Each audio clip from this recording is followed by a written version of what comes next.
The recent floodings in Texas is becoming a scandal because nobody wants to take responsibility for what happened.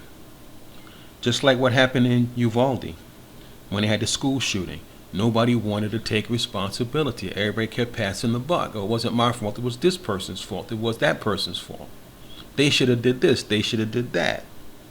Some people in the right even want to blame former President Joe Biden. But I'm pretty sure that during his tenure as president, flood advisories were the norm, not the exception.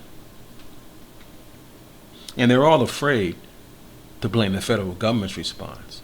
Because in fact, if you blame the federal government, that means you're blaming Trump, Musk, and Doge.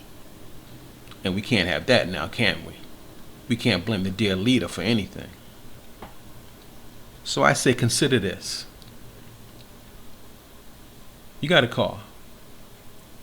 Mechanic number one fixes your car all the time. It's perfect. Runs great, everything. Right? Friend of yours comes by and says, oh, I got a mechanic that's like half the price of this guy. So you consider it and you say, okay, maybe I'll try this other mechanic. So you go to mechanic number two. Now all of a sudden you're driving your car. You know, your coolant's overheating. You got all kind of smoke coming out your tailpipe. Your car's knocking, the engine is just boom, boom, boom. You're like, what the hell happened? So the question is, do you blame mechanic number one or do you blame mechanic number two? Because in the future, ladies and gentlemen, when that next disaster strikes, what will these Republican governors do then?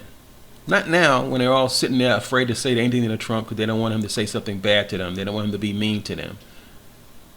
But when that disaster strikes and your people need help and you reach out to the federal government and Trump says no, what are you going to do then?